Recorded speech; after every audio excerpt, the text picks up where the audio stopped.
Hey, what's up, everybody? You already know it's your brother from another, Marlon Reseangraves, aka Brother Mays, and of course, my better half. Hello, hello, everyone. We're back. You already know this is the Locked and Loaded show, and we kind of took some weeks off just so that we can get prepared for this episode, episode 18, with my special guest, of course, Chief Williams Pleasure to of be here, man. Springfield Police Absolutely. Department. Yeah. Chief, before we go any further, I just got to let people know that, one thing that we're doing, and I said we were going to be more, how would I say this, engaging into the community from before, and we're really going to have a little bit more of a mixture of guests. I mean, I have to be the first one to say you are the second white guy on our show today. Man, I wanted to be number You one. want me to Come know what? on, man. No, Dave got you on I this know. one. Well, he's my Dave boss, Chairman. so I Hey, had to defer. you know what? It's so funny because he was a hoot when he came on to the show, man. But listen, y'all, we are coming back pretty strong. We're talking about policing change from a collaborative perspective. And this whole Aviance, the Safe Haven Studios, is has been really a blessing to us because we're coming from the gun safety and violence reduction collaborative. And what if you don't know what that really means is when we started this show, it was based upon what is it that not only the police could do, but what could the community do Absolutely. to actually help against gun violence. And Francine Pratt, obviously, we're supported by the community partnerships of the Ozarks. But Francine Pratt, Darlene, Mabins, I tell you, have been such an initiative in what we're doing that, it comes to shows like this as to why we let people know that, hey, we're here to stay. But we're all about knowing who's part of that. And this is an outgrowth of the gun violence problem we had here in Springfield, and Very me much. constantly saying it's not just a police problem, it's a community problem. And I appreciate CPO, and then through Francine's leadership and Clay Goddard, who co-chair, Oh, yeah. kind Clay. of taking charge of that, creating the collaborative, Yeah. and bringing people together. And then I think through them and then us working together on it, I think finally people realize that. And so this is a great example of what can happen when There you you go. put your minds together, man. Chief, we were talking off air, and I don't think a lot of people really know this or not. Chief is not from here. When I met him 10 years ago, I was part of the NAACP, but CSAG. Yep, I have a Chiefs Citizen Advisor Group, and There you go. and you became a part of that when you were here the first time. That's that. Let me tell you, spending 4 years in that position, it was great coming in and at the station and meeting with you guys. I appreciate all the donuts. I mean, it was crazy, but but we had a good time. But to talk about things from a standpoint, because the way I understood it was before we made a final decision or a final decision was made, you got a chance to listen to the community, get a chance from key perspectives, people in the community that has some influence, Absolutely. and be able to make some decisions to help change that. And I kind of have a feeling that we were already on this gun violence reduction through that committee back then. Just hadn't been formalized. That you know? exactly That's- hadn't been Yep. formalized as well. Kind of give us a little history, Chief, real quick. I know you when I Sure. met you, you came from Tulsa, Oklahoma, but I found out here off air you from Detroit. Yeah, I was born and raised in Detroit, Michigan, man. Lived in the city until I went to college. Yeah. My dad and my grandpa were both Detroit cops, so Right. had to live in the city.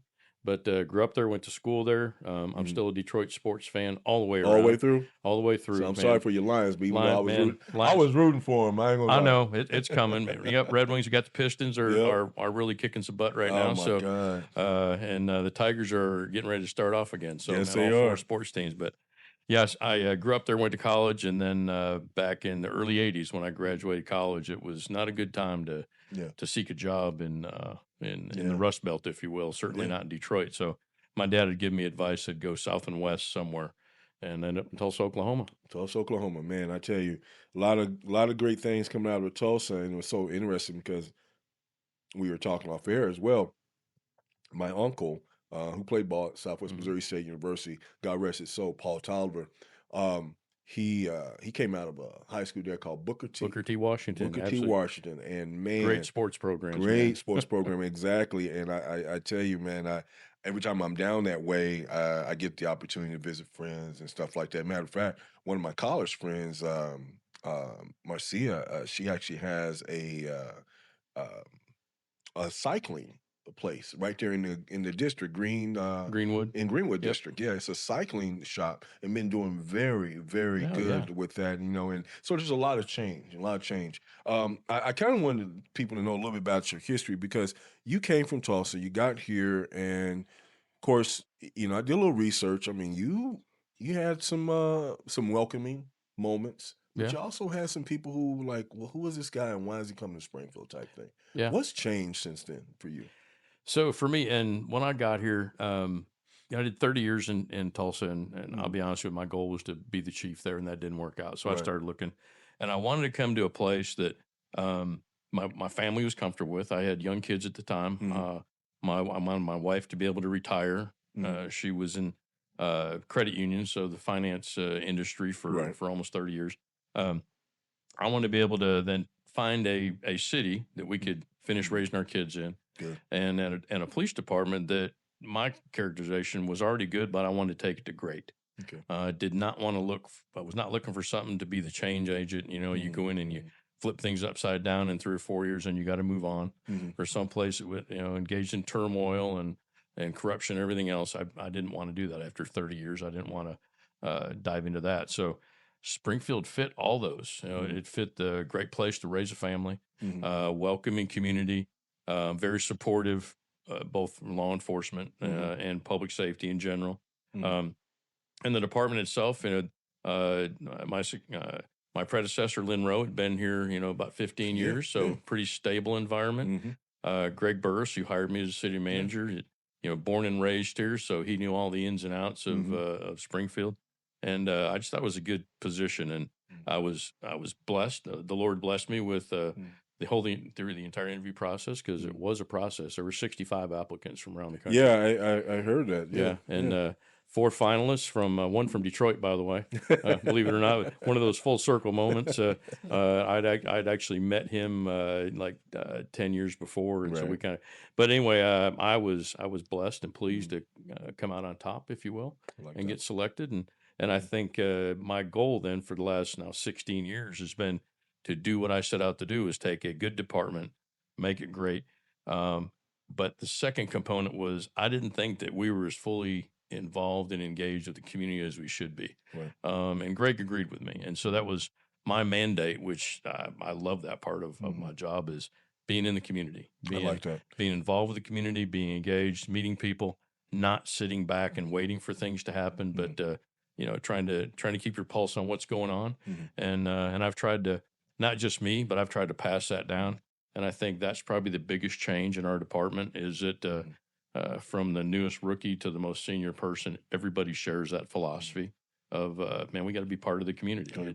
When I left here in 91, of course, leaving to go to college, and I had only so much experience with the police department then. At the time, I was part of a anti-drug rap group that was called CAD. Yeah, I rap, I throw some bars, real talk. But we did very well in the schools with it, and obviously traveled around the area. The whole goal of that was to go across the lines, the train tracks, and speak and talk with people that you normally wouldn't do that. I mean, obviously, Springfield is not known for being a major minority community. Obviously, I think the same. It was a huge change for me coming from Detroit. I was going to say Tulsa. At the time, Yeah. it was, believe it or I was going to say believe it or not, but of course you can believe it. Springfield was the second whitest community in the country. Over 100,000 population. But you know what? That popularity of it being the whitest community actually brought more people here. For so many years. And thankfully, we don't hold that title anymore. No, we don't hold that title. We're a whole lot more I diverse used to and more leave. accepting. I used to, I went to college in Kansas, and a little bit of Missouri and everything like that. And I would go different places and travel. They say, "Where are you from?" I said, "Springfield, Missouri." They go, "Whoa, wait a minute. You from Springfield? There's black people there. There's minority." And it's funny because I learned more about my community being away from this community, which is what I was trying to get at, is that, here it is, you see policing in all these different cities and towns, and then you think about what you have, where you from. Right. I was very fortunate. compared to what other cities were Sure. dealing with. And so to come back here in 2015, and of course, I met you, I was involved, things at that Right. level. I like the fact that you said, you know, you wanted to be someplace that you could have a little more control, you could be more involved and be boots on the ground, because that draws me to my question here because of vision. Mm. You know, when you start thinking about the vision of from your standpoint, how does that involve, like, because we're talking about the word collaboration, Right. how does that involve the city? The city as the Well, citizens, or well, the just city as the city government part? well, There's city two. government is one thing, because Right. Dave and I talked about that Right. before. But from the standpoint of citizens, I mean, people have to trust you That's to help, absolutely, you know, to and make that's change. not just trust, but it is that fully engaged part. I mean, Mhm, I think sometimes in policing, mhm, over my career, I've seen police agencies and sheriff's departments mhm. and state police agencies get into that us versus them Yeah. attitude and think that we know what's good for you. Mhm. Um, what I've tried to instill in my folks, and you mentioned David Cameron, who's city manager, and he's, trust building is one of his Right. tenets, which I was happy to see that, because Mhm, that spreads through everybody. But we have to maintain that it's a we thing. mhm, We are part of the community, mhm, and we need to be part of the community. And um, police officers serve the citizens of the community. So, mhm. what do the citizens want? Yeah. What kind of policing do they want? How many do they want? Mhm. Where do they want us to be policed?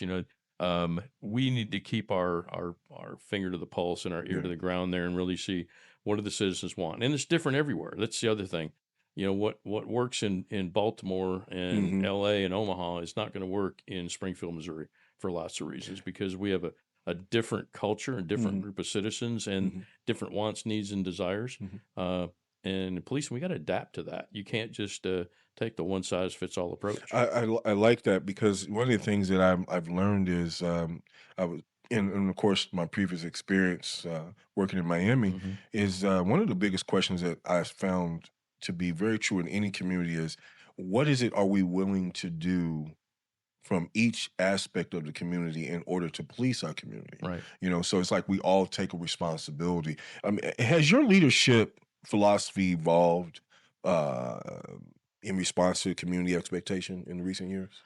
In recent, absolutely. Well, I mean, you mentioned my Citizens Advisory Group. That Mhm. was born out of what happened in Ferguson in I remember. 2015. Yeah, yeah. The year after that, there's a report, and the deputy city manager Colin Quigley had put together a Mhm. community group to come together and look at the Ferguson report, the Right. report about policing in Ferguson afterwards. And he brought those community leaders together and invited me to come talk about it. And then we went through the report, and then he asked them to grade SPD Right.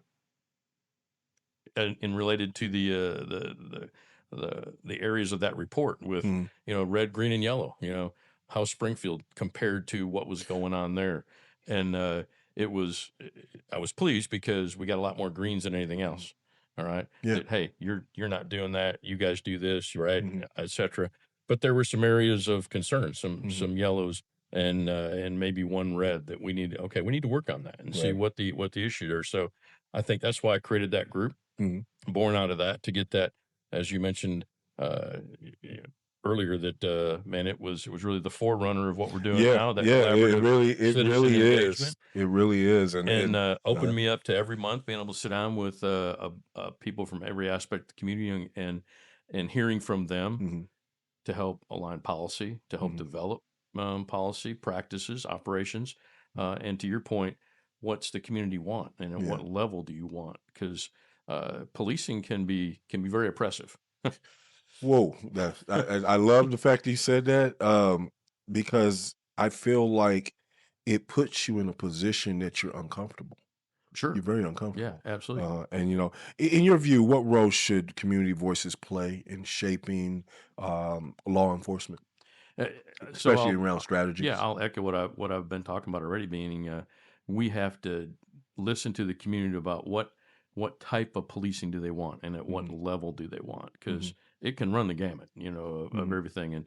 And uh, I just had this discussion the other day.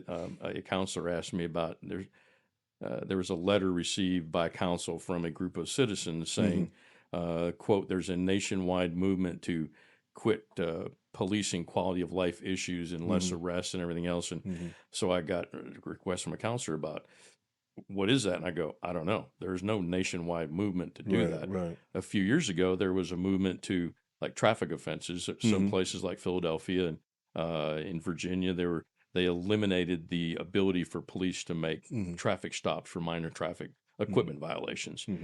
I said, we're the opposite here. You know, our community wanted us to enforce expired tags. Yeah. You know, license violations, which so we did that for, I mean, some real directed, intensive efforts for a couple months to send a message, and then, but then we back off. You know, now it's like, okay, we did that. We've not solved the problem, but we've made an impact. All right. And I think that's what we need to do in policing. That's probably the biggest thing, biggest, you said change. I mean, is listening to those spots, those trends, those times, and going, okay, we're going to do this, and we're going to respond to that need, that request that filters up sometimes through our council, but sometimes in my a meeting with citizens at a coffee or a neighborhood group or through the CSAG, and going, okay, now we're going to do this because this is a concern, and they're going to report out. That's the other thing. You have to report out and say what you did, how you did it, and whether you're going to continue. And when the conversation turns and citizens are going, we're good with that, then you move on to something else. I'm going to put a pin right there. Guys, if you're just joining us, we have Chief Paul Williams on with us here with the Springfield Police Department. Obviously, this has already become a hot conversation. We're really just focused on talking about policing change from a collaborative perspective because, you know, obviously you hear us talk a lot about the gun violence, or I should say the Gun Safety and Violence Reduction Collaborative, which is the groundwork to why we do the show that we do. But at the end of the day, there's another side to this. And there's the policing side, which balances out our efforts from the community side. We're going to come back after this break. I'm going to talk with Chief Paul Williams of the Springfield Police Department. Obviously a great man, my friend. And we're going to get to know a little bit more about him and what that collaboration looks like, especially with Community Partnerships of the Ozarks. We'll be right back.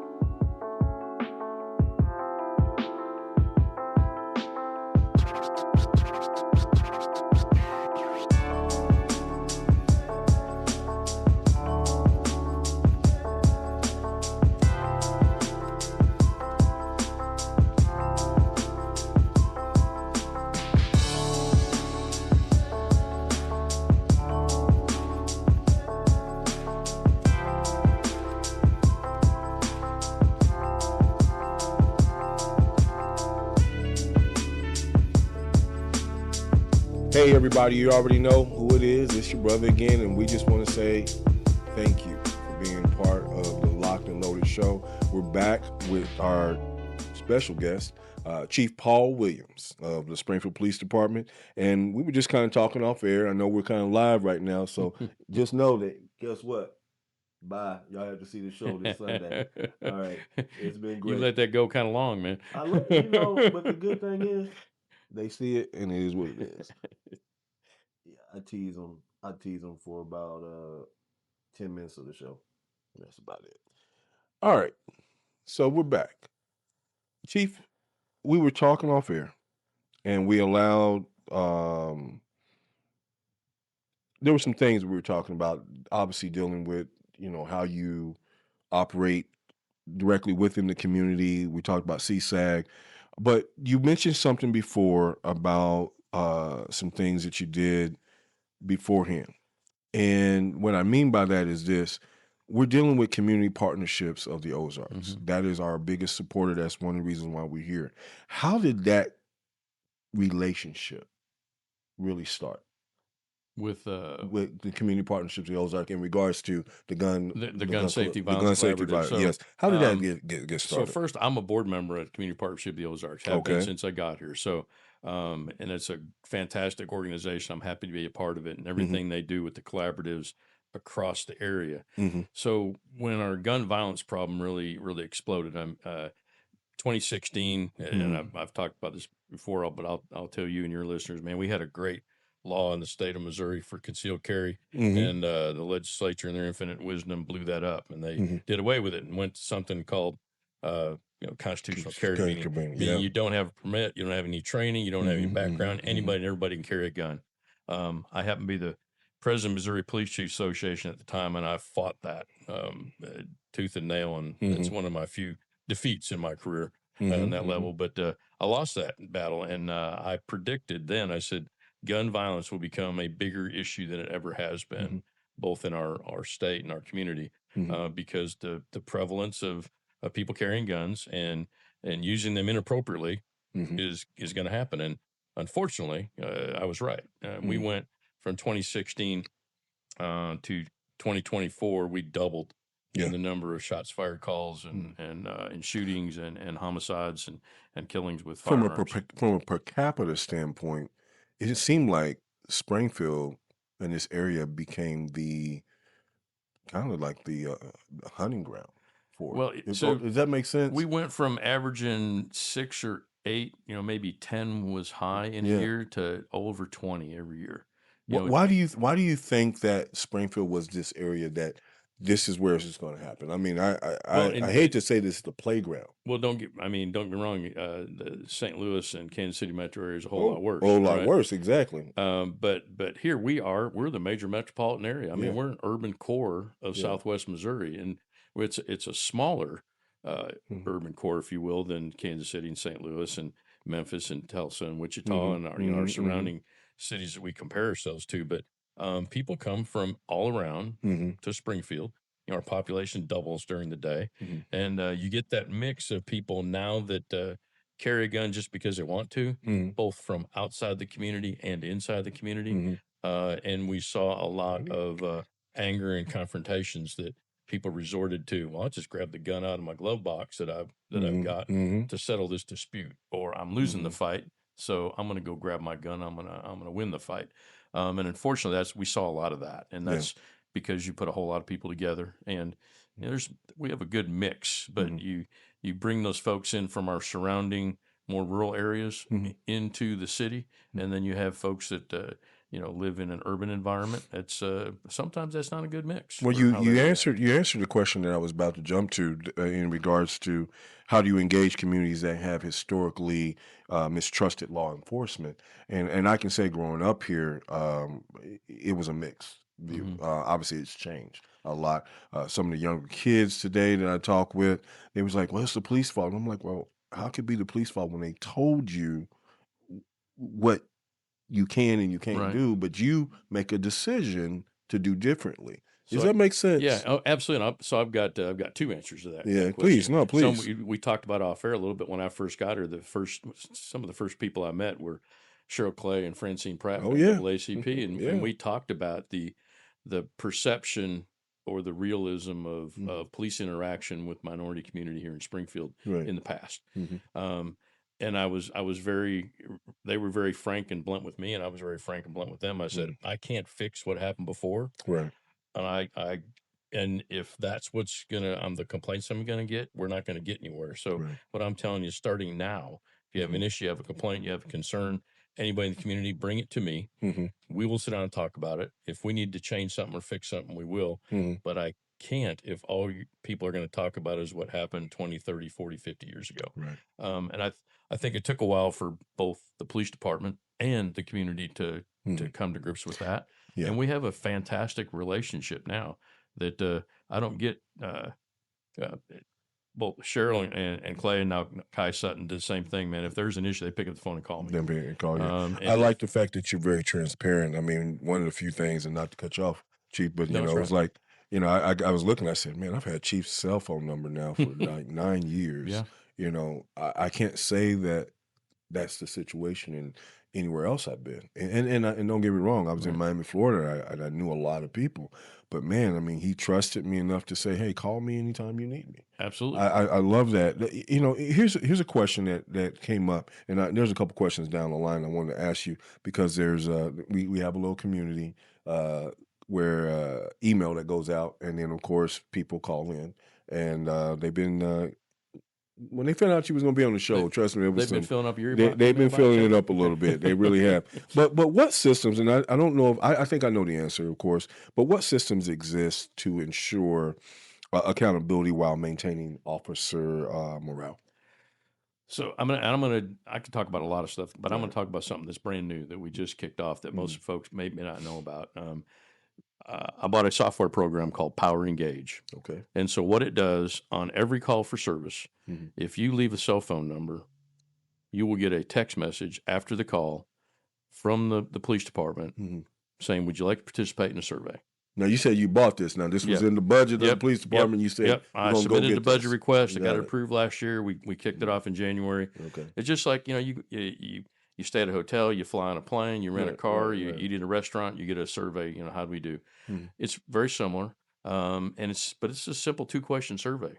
Number one, how do we do? Rate us on a scale of 1 to 5, that officer you interacted with. Number 2, anything else you'd like to tell us, a narrative box, positive, negative, whatever you want. And I did that because for 2 reasons. One, for the community to have a daily, immediate ability to say what they want to about the police department and our response and the service we provided. But 2, the second part is to let the officers know what those citizens are saying. Right. And I know how my officers act. I know what I get from the community, and I felt this is going to be a very positive thing for both aspects. So in 2 months, I'll just give you just a few stats. No, please.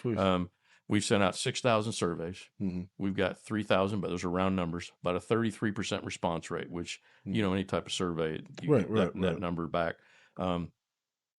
80, at the last I checked, 88% positive. 88% of the folks are rating an officer at that 4 or 5 on that scale of 1 to 5.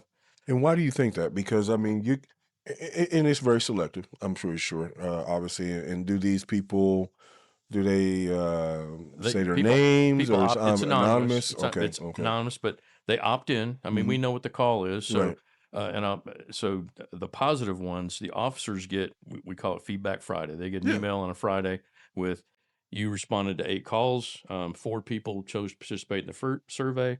They all rated you at a 5. You got a 100% rating this week. Like that. Yeah. And here are the comments. So they get the actual comments from the folks on what they did. Reminds me of customer service, but I love that. It's exactly what it is. Wow. So the other aspect for me is the negative comments. So that 12 to 13% that have given a negative response, I get those every morning, and I review them every morning, and I decide what we're going to do with those.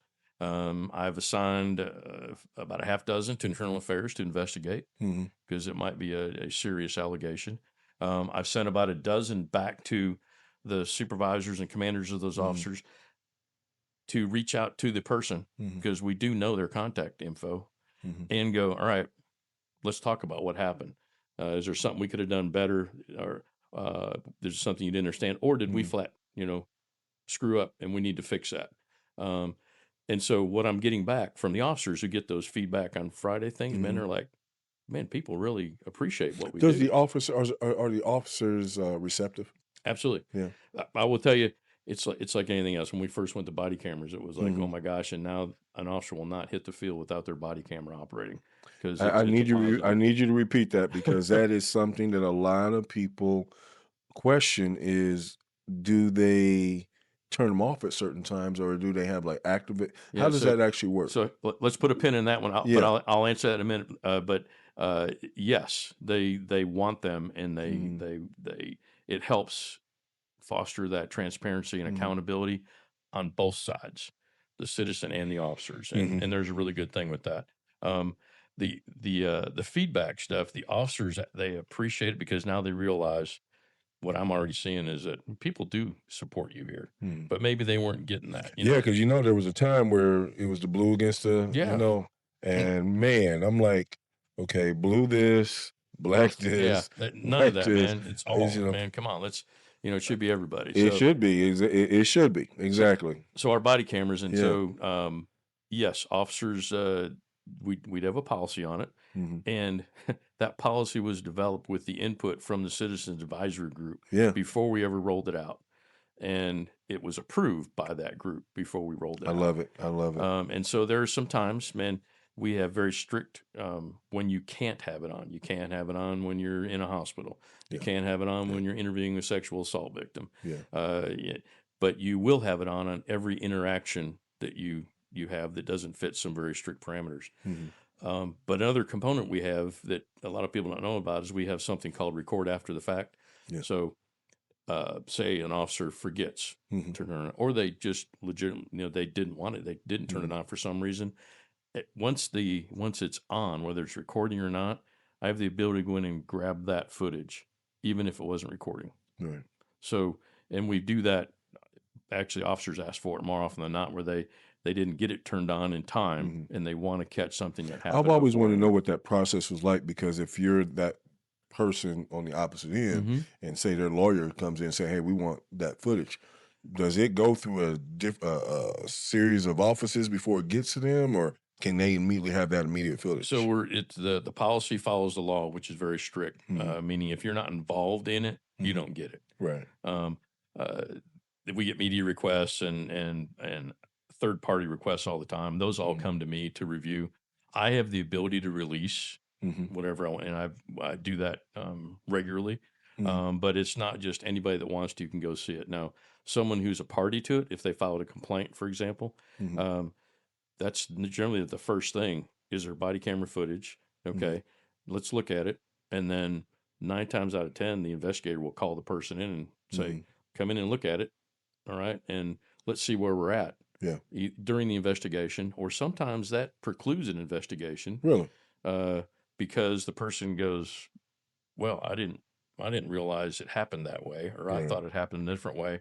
It can go both ways. We've had a lot of people that go, man, I'm sorry. I really didn't think that that I said that or did that, which precipitated that. And then we have a few where it's like, yep, the officer screwed up. And then we have that additional component, that additional piece of evidence to help us sustain that complaint and discipline and correct behavior. So it goes to the main question you asked about transparency and accountability, all those things, the ability to get immediate feedback, the ability for folks. I just tweeted out right before I came here my monthly internal affairs report. Right. I get a report every month, and I put out on social media how many complaints we got, how many compliments we got, just very general terms. I want to say, and not to cut you off, but I want to say congrats on that, because one of the things I've learned, and I follow a lot of what you tweet, a lot of what you put out there, because I have a son. He's here with me every summer, and he's one of those. He likes to debate everything. What 16-year-old doesn't? Sure. But to the point where he wants to know the why behind the why. And so we'll talk about things like policing. We'll talk about. I mean, I've had to talk to him about the 10 and 2. Where to keep your hands. Absolutely, A police officer comes up on you. Where to keep your ID. This things like that. But we're hearing today's society. There's a lot of people who are trying to find answers to some of the decisions that officers make at times, because I've had a parent tell me one time, I put myself in that position, and this is what I would do. I said, but when you do that, you're also doing that, and you're saying you're a parent at the same time. Yeah. A lot of these officers and ones that I've talked to before are officers, and they know their parents, but at what point in time do you totally separate yourself from being who you are outside the badge to who you are in the badge? Yeah. Because I understand there's different points, different point of views, but here we are dealing with this society who thinks that everything is viewable. Here's, you got a camera. Right. Hey, I got my camera. I'm gonna put this on. You can't do this. You can't do that. How do you police that? It's it's different than when I started 45 years ago. I'll tell you that.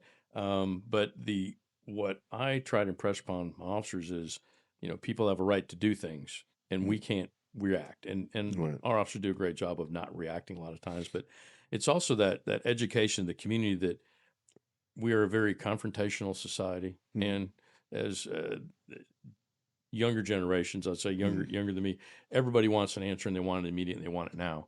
And policing, the environment of policing doesn't lend itself to that. Having an argument or a discussion or a difference of opinion at 2:00 in the morning in the middle of the street because you've been stopped by a police officer is not the time to have that. And we have generally, and I've talked about this before, there's been a general lack of respect for authority and adults that's permeated our society. Mhm. Just general lack of respect for everything, from teachers to elected officials to coaches, Mhm. police officers.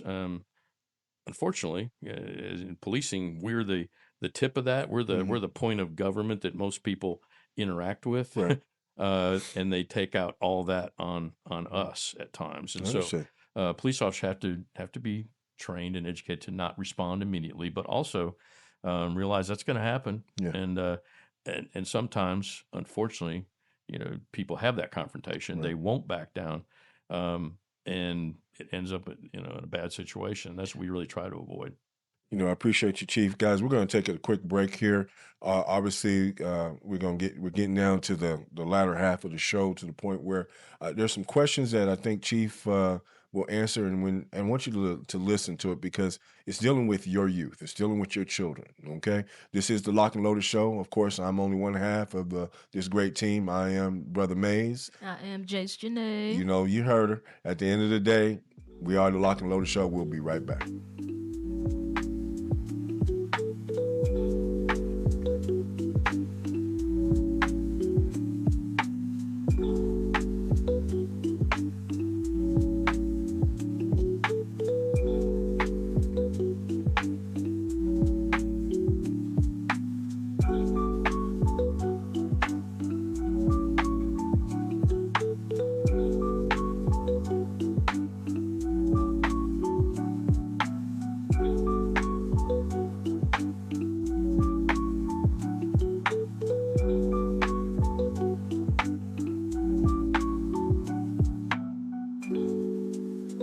Hey, welcome back. You already know who this is. It's your brother from another, Brother Mays, a.k.a. Marlon Reseangraves. That's my government name. Hey, we back with Chief Paul Williams. That's right, of the Springfield Police Department. And we've been really kind of getting to know you a little bit. Well, appreciate We're all over the place, so man, you got some questions that were structured, and I kind of blew that out of the water, didn't I? Yeah, you did. Because I said this before when I had prepared some questions. I said I want to make sure we hit this, we hit that, with that. But here's the thing that I like about you: you're open to answer any question that comes at you, and if you don't know, you don't know.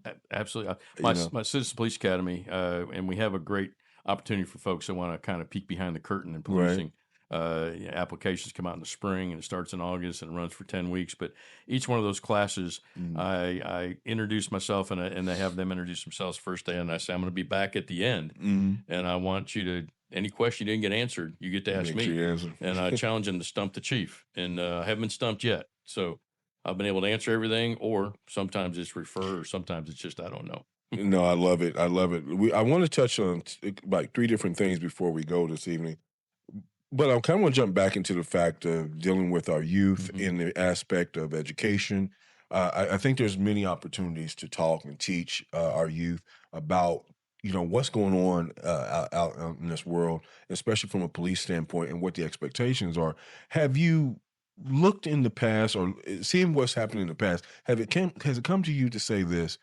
Can we partner with SPS in a way? And I know we have a police department that is specifically for Springfield Public Schools. But how has that worked in the past, and have you had any ideas of how you can change that communication or that type of engagement? Sure, I'm a firm believer in reaching out earlier, all right, and building that relationship.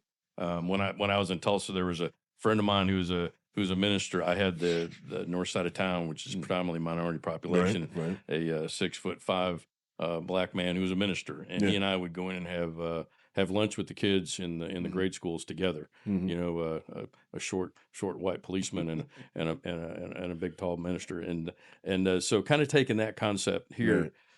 How can we get engaged with the kids? And because there is a separate police Yeah, I force. think if kids can see you and see your face and understand that you're not just stopping them at this situation, it changes Yeah, things. so we had a program a few years ago, and I really like to get that rejuvenated. It was called SPD and PE, where officers went in and we kind of took over the physical education classes for fifth graders at the middle schools, and it was a great time to interact with kids, fifth grade, before they get into high school, before they maybe form some opinions, have some negative interactions, maybe that'll influence them. and they saw police officers not in a uniform, but in t-shirts and shorts, playing basketball, throwing I balls, love that. Yeah. running them through different exercises and really engaging with those kids. And I thought it worked really well. Yeah. It for lots of, I mean, staffing was one issue, and then trying to, we wanted to expand it to different middle schools. I think once SPS gets all the new middle schools built, and there's a little more opportunity for us to get engaged, we get the force pull back up. We're going to bring that back. I would love to see something like that, because I remember many times before when I was teaching middle school or even elementary, they'd be like, hey, coach, does police officers have families too? Do they have kids? I would really get questions like that, and I'm like, yeah, of course. We used to have with the MSU Bears basketball team. Yeah. We used to have Bears and Badges. Bears and Badges. That Okay. Coach Ford and I put together, and the very first one we had, I had an officer there in uniform, and then I had 5 officers there in shorts, and Coach Ford asked the kids, he goes, "You see any police officer?" And they all pointed to the one guy. And then he looked at me and he goes, "Chief, any other police officers there?" And I said, "You guys," because everybody's sitting down. I said, "All the police officers stand up." And there's 5 officers in the officers, and all the kids went, "Oh, what?" Yeah. Those are cops, It too? draws me to this question, because here we are. We talked about this off air earlier. The police officers have a hockey game with the fire department. Yeah. And I went to this event about 2 years ago, the year that you guys actually won. And You got to come back, man, because I want to. You know what? I like to come back, and you might want to tell them ahead. I like to come back and actually be the announcer.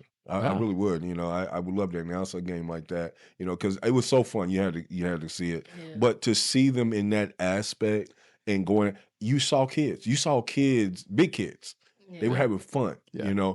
And I talked to one of the guys from the fire department after. He said, "Man, if I could do this once a month, guaranteed," he said, "it would make my job." Well, see, we So much play better. softball as well. Okay. And National Night Out, we have a softball game. National with the Night fire Out, yeah. department. We play basketball. We do a Yeah. fundraiser every year for Big Brothers Big Sisters, See, police I and love fire. it. I love Same it. thing, man. You get to see those officers out there in a different environment, and maybe certainly with basketball and softball. And we used to play football as well. Kids seeing them doing things that they want to be doing. How do you address internal resistance to change? Because I want, before I go, I want to bring it back to that, because Sure. I believe that sometimes there's a little bit of a misunderstanding, and because once a police officer is now under the gun, I'm just be real. I think sometimes they're just like, okay, wait a minute, I have to be accountable, and this is this is my story. But how is that transparent to the public? Because you understand what I'm saying? Right. h- So, and I make it very clear to my officers that if you do everything right, Mhm. I will back you Mhm. to the end. If you screw up, you need to say you screwed up, Right. and then we'll fix it and move forward. Mhm. And I'm a firm believer in second chances. Oh, I on love both it. I sides. love it. So making sure I want the public to know that's my perspective. That's my philosophy. I tell every academy class when they graduate, talk to officers every year. And I'm a firm believer in honesty and integrity and character. Is that communicated to the public from a standpoint? I mean, is there a platform that you could say, "Hey, this is what's happening. This is what we're doing," so that they can better understand? I think we Sure. tried to, and this is a good example. Yeah. Man, any part of the community I can reach out to and let them know that, especially those aspects of the community that maybe don't have a good past relationship or a thought Yeah, or a because I don't feeling think the about community. I policing. don't think the community really knows Yeah. what really happens when an officer is disciplined. Yeah. Do they get downgraded? Well, Are they probation? Part I of that's mean, because there's some statutory restrictions Yeah. on what we talk about, and Mhm. we're not going to throw an officer's name on if they No, get of course suspended. not that. Yeah. But on those issues, man, the person who made the complaint, Mhm. the person who's involved in the incident, they always know Mhm. because we communicate directly with them and say, "This is what happened." Man, the officer, the complaint was sustained, and appropriate discipline was meted out. And that maybe we don't say if they were suspended or demoted or terminated, but those things happen. And I can talk about in generalities. I just reported that to council this earlier this week on our attrition rates, and I go, and here's the number of folks that retired, resigned, and oh, by the way, here's the ones that were terminated, Yeah. and here's the ones resigned in lieu of termination. I only have 1 or 2 of those a year, which is really good, because we are very, very selective in who we pick to be here, and we hold people accountable. Half of our people don't understand this, but half of the complaints that I investigate every year come from other officers about officers' behavior. Really? It's a cliche, but it's absolutely true. Nobody hates a bad cop worse than a good cop, man. And so we hold ourselves accountable, and we self-correct, so that the public doesn't have to do that. And I really want them to be aware of that's happening. But having said that, man, if you're unhappy with, or you think an officer did something wrong, there are multiple different forums where you can get that information to me in the police department, so we can look into it and hopefully resolve that. I love it. Whether it's going to be holding the officer accountable, or whether we're going to be able to explain to the citizen why the officer did what they did. Before we go, I want to touch on this. There are a lot of reports every year that talk about, where we are from where we were when it comes to policing and obviously violence. I mean, there is an actual specific report that's out there. Can you just shed a little bit of light in regards to, and I want to take it back to gun violence in itself, what those numbers look like now compared to 2 years ago before the collaborative really became more vocal? Yeah, so on the gun violence standpoint, there's lots of statistics around policing, and people debate, about it. But and different communities report things differently. But the one thing I always point to, I said, you can't hide a dead body. People try, but it's pretty hard. So if you want to really have a comparison, look at the number of homicides in a community. If you really want to see how violent, how dangerous, how unsafe it is. And why homicides? Because that's the one thing that you can't classify as something else, that you can't miscount, or you can't fudge the numbers, or cook the books, if you will. Right. And so you look at the number of homicides, and that's a starting point. I'm saying it's a starting point, because then you have to look behind it and go, what caused those homicides? So, we have a high prevalence of domestic violence. We have a high prevalence of drug and criminal activity, and people using firearms against each other. We have a very low number of stranger violence or collateral damage, as some communities might have. So in terms of where we're at, the last 4 years, we went from 19 homicides to 14 to 10. That's a great trajectory. In our shots fired, our people injured by gunfire, we hit a high water mark, 21, 22, where we doubled what we had in 2016. But since then, we have come down, and I'm happy to report last year we were at 2016 levels in the amount of gun violence in our community. Really? And I think that mirrors two things. One, an aggressive police force targeting violent repeat offenders and taking illegal guns off the street. But it also happened to be about the same time that I got the community to step up through CPO and through the collaborative and go, this is really a community thing. Yeah. As parents, as faith leaders, as business leaders, as community leaders, we need to help solve this problem, have some impact. And really the focus has been on youth gun violence, and giving positive outlets like where we're sitting. This whole facility is multiple positive outlets for our youth. There really is, and as a result, and I'm glad you answered that question, because we see it, we feel it. Our studio right here is a common result of why you guys came together and said, this is how we answer this. Chief, I told you earlier there's some people that I had some questions, and I want to make sure that they're answered before we go. Sure. Obviously, I had a nice talk with I just call him Mr. Ron. He was very what's the word? He took the time. He says, I'm going to let you have my time right now. We're at the grocery store. And he says, you're that guy. And I said, what do you mean? He says, you're that guy. And I said, what do you mean? He says, you're on that LNL show. That's what he called it. I said, no, you mean the LNL show, the Locked and Loaded. And he goes, yeah. He says, you put a question out there about the chief of police is going to be coming on as a guest. He said, this is the one question I want to ask him. So hear me Okay, out. here it is. He Come on. says, why is it so hard? This is Mr. Ronald. Says, why is it so hard to disarm youth today whom you know possesses guns, even if a violent act has not been committed? And I remember you talked about this before. I did. Can you And kind of so, address that? absolutely. We are, unfortunately, there is no state statute or local city ordinance preventing a person under the age of 18 from possessing a handgun. There is a federal law Yeah. against that, but there's no state law. So, unfortunately, when we encounter a 14-year-old with Yeah. a 9mm handgun and he's just carrying, he hadn't committed a crime, Right. right?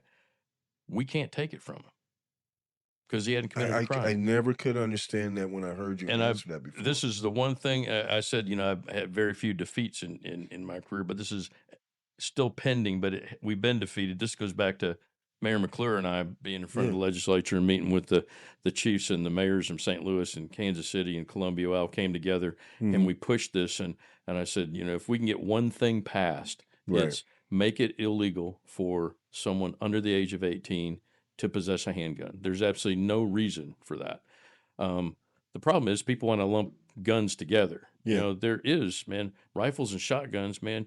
I mean, because are we pushing the buttons when we say that? I mean, we're in an area where hunting is like, and that's the problem. you know what I mean? You have our urban I was 12 years centers. old when I first went hunting. Absolutely. Okay. We have a lot of folks in Missouri, rural areas where it is common to have your rifle or shotgun hanging in the back window of your pickup when you're going to high school because you're going to go hunting after school or before school. And that's the difference, you know. So even if they would provide the opportunity for municipalities to enact some type of legislation to prevent that, it'd be helpful. But it's very frustrating from a police officer standpoint to not to be able to do that. And then, you know, I mean, so that's why when the collaborative gets together and go, man, parents, faith leaders, you know, community leaders, you need to impress upon that there is absolutely no reason for a person under the 18 to be carrying around a handgun. And if you see that, you have the ability to Well, I give credit where credit is due. A good friend of mine and my frat brother, Reverend Terrence Tate at Washington Avenue Church, and on his website, he has a area that says gun initiatives, and it talks about that. So I appreciate him doing that, obviously, because as a minister, as a man of faith, I mean, he's pushing his church to do that and everything. But I want to jump into the second question because I know our time is short. Miss Jayce, I'm sorry, Mr. Terry. Let me go to his question here. Mr. Terry is from East Springfield. He says, what are your clear written expectations for officers during high stress interactions, and how do you ensure that they are followed? I think you touched on this a little bit earlier. Yeah, a little bit. I can tell you, we have, well, two ways. One, we have over 900 pages in our standard operating guidelines, which are That's a lot of guidelines pages and to be rules. reading. Come on now. Yes, for officers to follow. And when I talked about officers and supervisors complaining about other officers, it's when they violate some of those guidelines. So that's the first part. Secondly, we have a fantastic training program. We provide more training, more than double the amount of training required by the state to be certified as a police officer than annually. You know, the state requires at least 24 hours. We do over 50. And it's a wide range of training. And part of that is de-escalation techniques. Part of it is implicit bias that, you know, in addition to our defensive tactics and all that. So we kind of wrap all that up. And I think I'll finish with one comment about that is treating people with respect and courtesy, regardless of the situation, kind of flows through all that.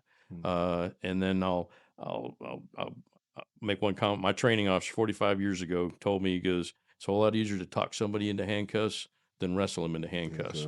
So we try to impress that on our officers that need to talk to people, need to get them engaged, be calm, treat them with respect and courtesy, and hope that they comply. And 90% of the time people do. And the ones that don't, then we absolutely do have to resort to some of this other training and tactics that we have. Great question. Great answer. Thank you for that. Last question. Miss Jayce just moved to Springfield with her teenage boys. I actually met them and really nice kids. But here's the question. As a parent, of teenage boys who appear older due to their height and facial hair. I'm concerned about why they are often stopped and questioned by police while participating in harmless outdoor activities. What factors contribute to this? And why does it seem more common when they're with, or excuse me, how she says this, when they're with a racially diverse group of friends? It's a good question Yeah. because the vast majority of those interactions are the result of a citizen calling in and asking an officer Right. to check something out. Right.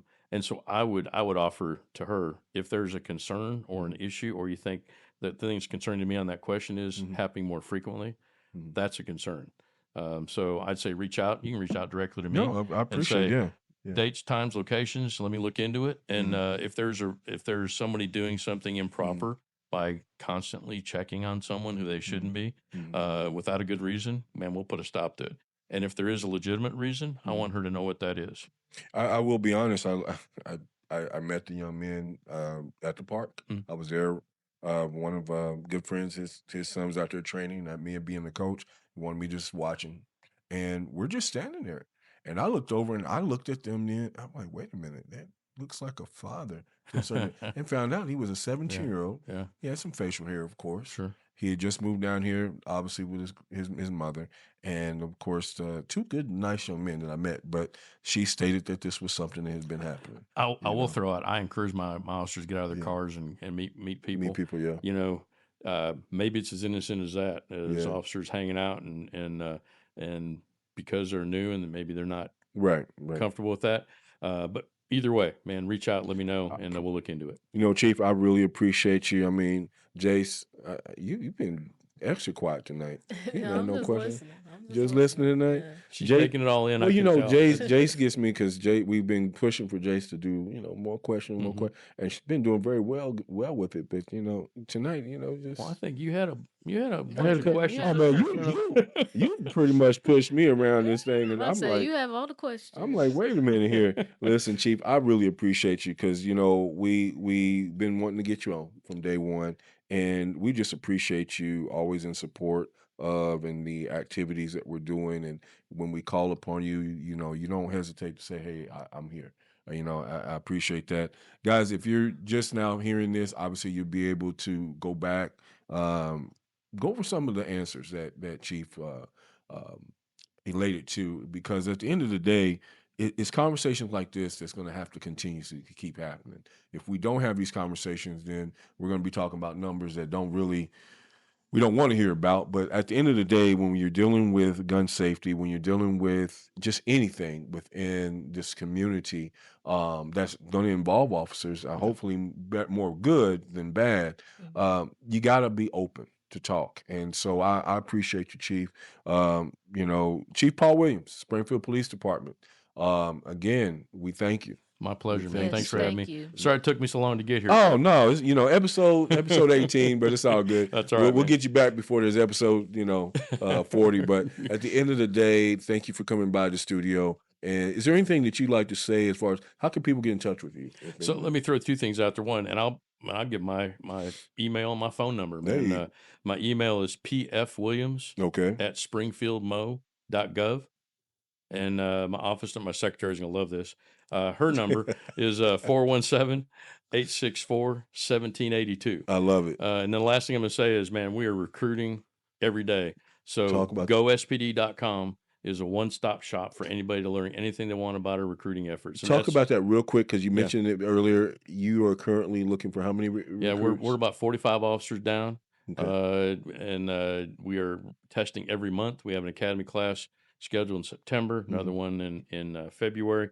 25 or 30 folks we're looking for. Is there an age limit?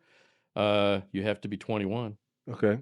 And there is no upper age limit whatsoever. There's no upper age limit? Nope. We've had academy recruits in their 50s before. Hey, man, I just turned 53. I know. As long as you can pass the physical and the physical agility and the written test and the oral interview, man, come on. I love it. I say you lost me at physical. Lost you at physical? Physical activities. Well, I mean, at the end of the day, at one time I could run with the best of them. You Hey, know, but at the end of the day, I think I'm good. there's a Cuz time to step back, man. there's a time to step back. Chief, we appreciate you once again. Thank you, Thank you brother. for coming on Appreciate the you. Lock and Loaded All show. right. Hey, y'all, it's been fun. We'll see you next time. I am Brother Mays. I am jcnae. You already know this is the Locked and Loaded show.